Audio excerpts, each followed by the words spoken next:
بسم اللہ الرحمن الرحیم لی خمسۃ نطفی بہا حر الوباء الحاطمہ المصطفیٰ والمرتضیٰ وبناہما والسیدہ۔ نبی کریم صلی اللہ تعالیٰ علیہ وآلہ وسلم کی ذات گرامی سے جس کو بھی نسبت ہو جائے، چاہے وہ آپ صلی اللہ تعالیٰ علیہ وآلہ وسلم کی اہل بیت اطہار ہوں، چاہے وہ آپ صلی اللہ تعالیٰ علیہ وآلہ وسلم کے صحابہ کرام رضوان اللہ تعالیٰ علیہم اجمعین ہوں، باہر صورت یہ تمام ہستیاں ہمارے لیے مقدس ہستیوں کا درجہ رکھتے ہیں۔ قرآن مجید الفرقان الحمید میں اور احادیث طیبات میں جا بجا مقامات پر نبی کریم صلی اللہ تعالیٰ علیہ وآلہ وسلم نے ان دونوں مقدس ہستیوں کے بارے میں مختلف ارشادات کے ذریعے سے اپنی امت کو آگاہ کیا ہے اور ان کی عزت اور ان کے وقار کو قائم رکھنے کا درس دیا ہے۔ اگر قرآن مجید الفرقان الحمید کی آیات کا مطالعہ کیا جائے تو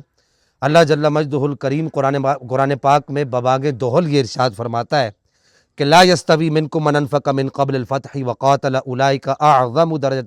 درجۃ من الذین انفقوا من بعد وقاتلوا وکلا وعد اللہ الحسنی۔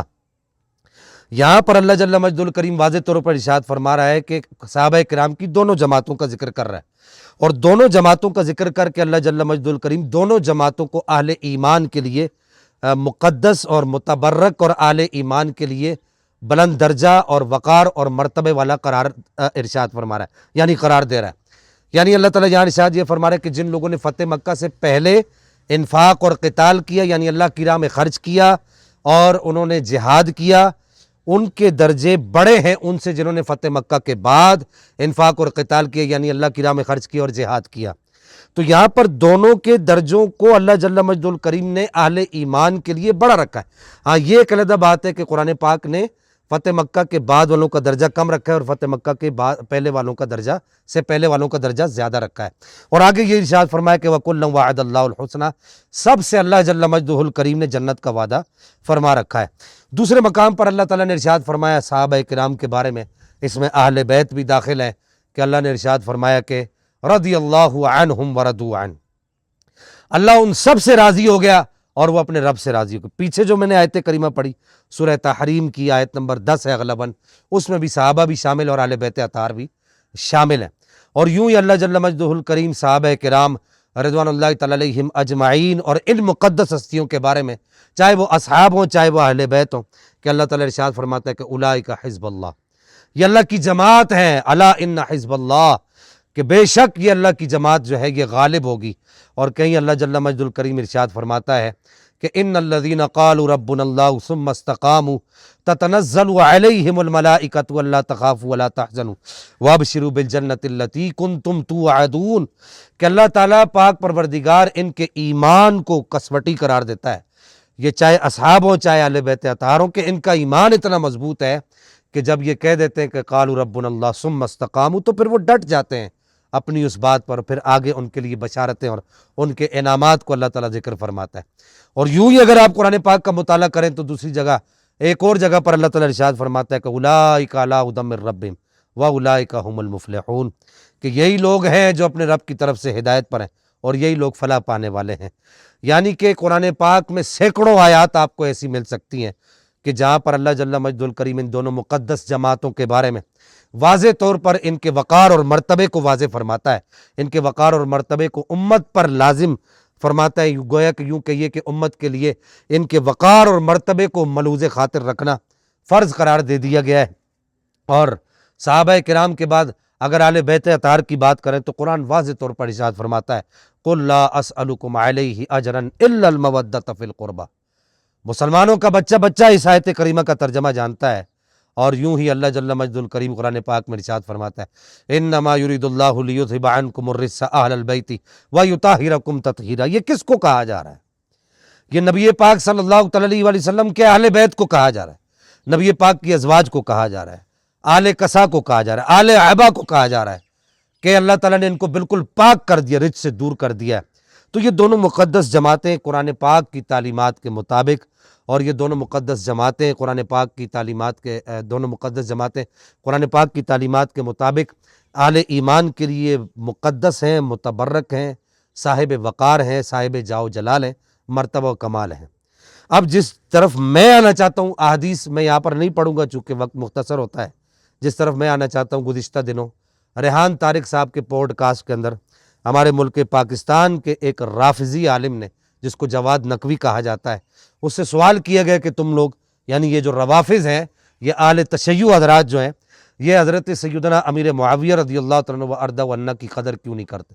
ان کی تکریم کیوں نہیں کرتے، ان کی عزت کیوں نہیں کرتے؟ تو انہوں نے کہا جی جو تکریم کے قابل ہوتا ہے تو ہم اس کی تکریم کرتے ہیں۔ یعنی کہ یہ وہ لوگ ہیں جو نبی پاک صلی اللہ تعالیٰ علیہ وآلہ وسلم کے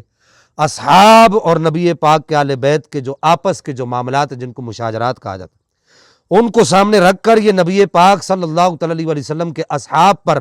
اپنی زبان تان دراز کرتے ہیں، اس کا کھلا ثبوت مل گیا۔ یعنی کہ وہاں پر اب ظاہر ہے وہ جواد نقوی سے سوال ایسا ہو چکا تھا، اب اگر وہ یہ کہتا کہ جی ہم تکریم کرتے تو اس کی قوم نے اگر وہاں پر تقیہ سے کام لیتا تو جیسے دوسرے تقیہ سے کام لیتے رہے تھے، تو اب وہ بھی تقیہ سے کام نہیں لے رہے، تو وہ کہتے تھے ہم تکریم کرتے ہیں، تو اس کی قوم اس کو نہ چھوڑتی۔ لیکن اب جب یہ کہہ بیٹھا تو اپنا گند انہوں نے اندر کا باہر نکال دیے۔ تو کہنا میں یہ چاہتا ہوں کہ جب ملک پاکستان میں قوانین بنے ہوئے ہیں اور باقاعدہ طور پر یہ قانون پاس ہوئے اور اس کے آرٹیکل کے نمبر دے دیے گئے، تو اس کے باوجود جو ہے سوشل میڈیا پر ببانگ دوہل نبی پاک صلی اللہ تعالیٰ علیہ وسلم کے اصحاب میں سے حضرت سیدنا امیر معاویہ رضی اللہ تعالیٰ عنہ وارضہ عنہ کی اس طریقے سے بے ادبی کی جائے اور گستاخی کی جائے، اور جو ہے وہ کسی کے کانوں میں جوں تک نہ رینگے۔ بس میں یہاں پر یہ کہنا چاہوں گا کہ اس وقت علماء اہل سنت کو جاگنا پڑے گا، اور اس وقت علماء اہل سنت کو اس طرح کے جو ناسور ہیں کہ قانون سازی ہونے کے باوجود کہ کسی کے بھی مقدسات کے بارے میں اگر کوئی کچھ کہتا ہے تو اس پر باقاعدہ طور پر ملک پاکستان کے آئین دستور کے مطابق اس پر قانونی سزا کا تسلط ہوتا ہے، اس پر قانونی سزا لگتی ہے، لیکن ابھی تک بالکل خاموشی ہے۔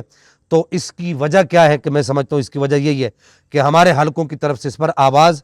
نہیں اٹھائی جا رہی، اور پھر یہاں پر ان لوگوں کے لیے لمحہ فکریہ ہے کہ جو یہ جواد نقوی صاحب کو بڑے جھک جھک کر ملتے ہیں اور جو ان کی مجلسوں میں جاتے ہیں، اور جو ہے بڑا ان کو کوئی آیت اللہ کہتا ہے تو کوئی کیا کہتا ہے، بلکہ ایک صاحب تو یہ کہہ رہے تھے کہ جی کوئی ایسی کوئی اتھارٹی ہے، ایسا کوئی بورڈ ہے جو آیت اللہ بناتا ہے لوگوں کو۔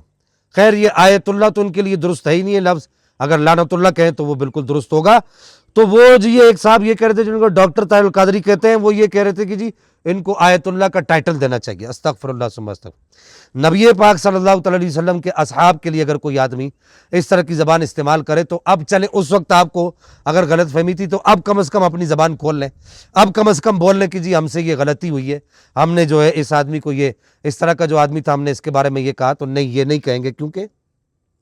نبی پاک صلی اللہ تعالیٰ علیہ وسلم کی آل کا بھی ادب کرنا اور نبی پاک کے اصحاب کا ادب بھی کرنا انہی لوگوں کا کام ہے جو الحمدللہ ثم الحمدللہ حقیقی اہل سنہ والجماعہ ہے۔ آخر میں یہ کہنا چاہوں گا کہ مسلمانوں خدارا جاگو، سونا جنگل رات اندھیری، چھائی بدلی کالی ہے، سونے والو جاگتے رہیو، چوروں کی رکھوالی ہے۔ اور یہ جو اس طرح کے جو افعال کیے جا رہے ہیں، ظاہر ہے یہ ایک طرف سے روافظ اپنی کار فرمائیاں کر رہے ہیں تو دوسری طرف سے خوارج پیدا ہو جائیں گے۔ تو پھر یہ ہوگا کیا کہ ہوگا پھر یہی کہ یہ صحابہ کرام کے بارے میں برا بھلا کہیں گے تو استغفر اللہ ثم استغفر اللہ، صحابہ کے بارے میں برا بھلا کہنا غلط ہے، تو اب وہ دوسری طرف سے خوارج اٹھیں گے تو الیاذ باللہ الیاذ باللہ، نقل کفر نباشت، تو وہ اہل بیت اطہار کے بارے میں کہیں گے، حالانکہ قرآن یہ کہتا ہے کہ لا تسبوا الذین یدعون من دون اللہ، کہ وہ جو کفار ہیں ان کے جھوٹے خداؤں کو اے مسلمانوں تم برا بھلا مت کہو، وہ تمہارے سچے خدا کو برا بھلا کہیں گے۔ تو اب یہ نبی پاک صلی اللہ علیہ وسلم کے اصحاب کے بارے میں اگر اس طرح کی زبان استعمال کریں گے تو ظاہر ہے پھر ایک اس طرح کی قوم پیدا ہوگی، وہ جو اہل بیت کے بارے میں پھر اس طرح کی بات کریں گے، استغفر اللہ، میں پھر کہہ رہا ہوں استغفر اللہ ثم استغفر اللہ، پھر خانہ جنگی کی طرف ملک جائے گا، اور پھر آپ سمجھتے ہیں پھر ایک کیا جو ملک کے اندر بھونچال آئے گا۔ اللہ جل مجدہ الکریم اس طرح کے لوگوں کو ہمیں سمجھنے کی توفیق عطا فرمائے، اور قانون نافذ کرنے والے اداروں کو اس طرح کے لوگوں کے خلاف قانونی کارروائی کرنے کی توفیق عطا فرمائے۔ والسلام مع الکرام۔